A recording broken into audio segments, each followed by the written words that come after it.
What about favorite high-end brands? What are the best of the best? And which ones are expensive but no good? Oh, okay. So for the most part, expensive but no good is really the couture brands, where you're buying status without it really coming in as far as quality. So stuff like Gucci or Louis Vuitton or any of this Hermes, this stuff. And I mean, a lot of it, sure, it can be decent from a quality perspective. But again, what you're doing is you're swapping your identity from being something that's self-created and self-made into my identity is based on my consumption of this particular product. That you have to see my Gucci belt or my mule loafers, or you have to see my Tom Ford sunglasses. And that's how you know that I'm a worthwhile person, is because I'm attaching myself to this particular brand. And so you want more subtlety in the luxury that you're buying. And so Gucci that's going to be though. Right. And I mean, again, if you're getting rakish with some stuff, there's ways to do it right. There are ways to be able to play it right. But for most guys, they overly rely on this, where it's just they don't have anything else going for them. And so they try to create an identity based on the stuff that they're buying or wearing or consuming. So there are ways to do it, but not necessarily. The biggest trick to this, even if it's not necessarily high end, because it depends. I mean, $200 for a suit is not high end, but $200 for a decent t-shirt is pretty dang high end. And so it depends on what you're buying and what it is that you're in. But what I recommend most guys get familiar with, and this is one of the benefits of the time that we live in now. You go to a department store like a Macy's or a Nordstrom, or even like a JCPenney or a Kohl's or a Dillard's or something else, and they have to appeal to as many people as possible in order to be profitable, because they're focused on a particular like actual physical storefront and what the people are that come in and buy from them. Internet changed everything with that. With online brands, you can have brands that cater to a very specific body type or a very specific aesthetic or a very specific desire for it being, made in the USA, or it's untreated cotton or all these other things, because now they can sell to a global market.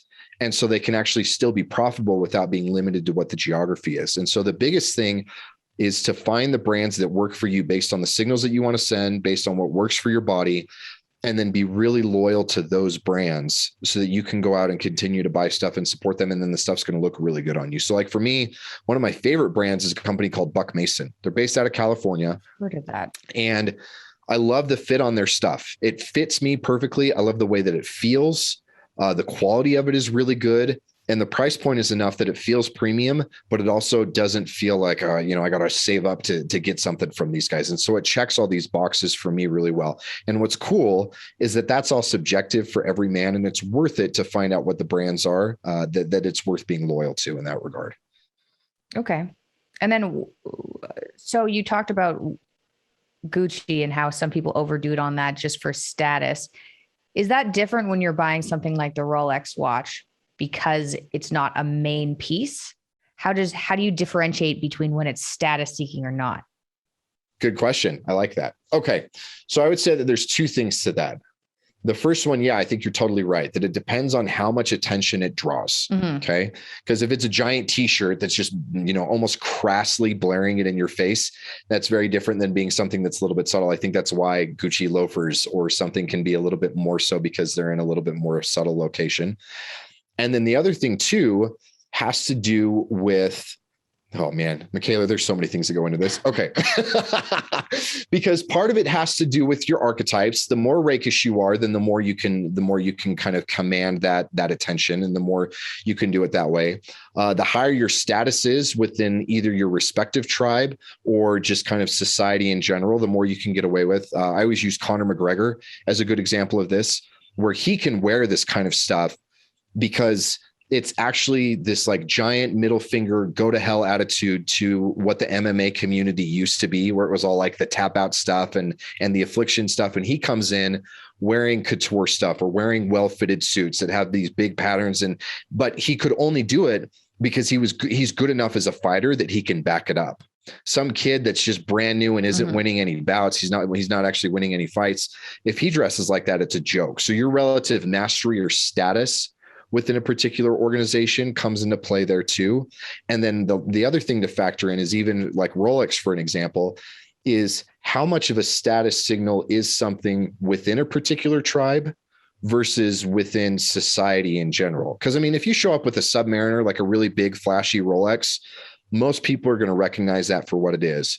But you show up with the one I'm looking at is like a 1984 blue dial date just.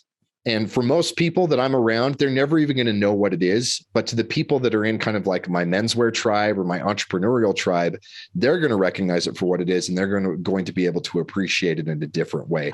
So there's all these little things that come into play with it. And it can sound really complex and complicated. But again, it's the same thing with language, where you learn what jargon you can use. I mean, we see this on different online communities and how your different nomenclature, or these words mean this, or those words mean that. And it's almost this kind of like intra-tribal in order to bring people in and we communicate between us and at the same time exclude the people that aren't like us. Yeah. It kind of serves both of these functions. And so a lot of clothing, accessories, all of that has those same functions too. Okay. That makes sense. That's all good.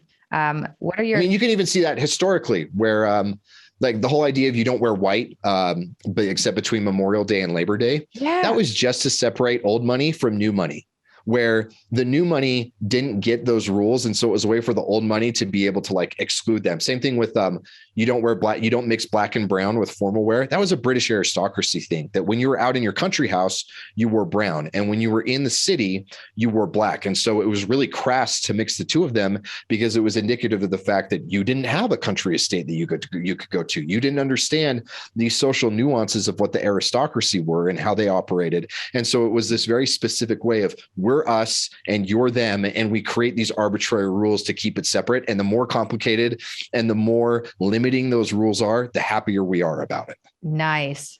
I hadn't heard about that. Don't wear white until I don't even know what it is. You said Memorial Day and Labor Day. I'm Canadian. I don't know. Yeah. So you can't wear it. Yeah. You can't wear it until Memorial Day and you can't wear it after Labor Day. So it's a summer only color. White. Yeah. Okay. And right. Somebody told me that this year. I was like, what are you talking about? What year is that from? When did that stop being a thing? Is it still a thing? Well, it depends. I mean, if you're up in New England, if you're up at Montauk or something, that's still a thing. But for most of the rest of us, not really. And that was what like rich people knew about. Mm-hmm. Oh. There was arbitrary rules that they created to separate the old wealth from the new wealth. Interesting. So you can find out what all those rules are and then copy them, sneak your way in. And whether you like it or not, you exist in a world that has those rules. If you work at Facebook, you have rules like that. You don't show up to work in a suit. You get laughed out of the room. It doesn't matter where you work or what you do. If you go to your landscaping job and you're wearing something that's a little bit too skinny or it's a little bit too high quality and they're going to poke fun of you, they're going to. And so you get this, men intuitively get this because we're constantly evaluating the hierarchy. And ever since we were teenagers, we've understood that clothing is a part of it.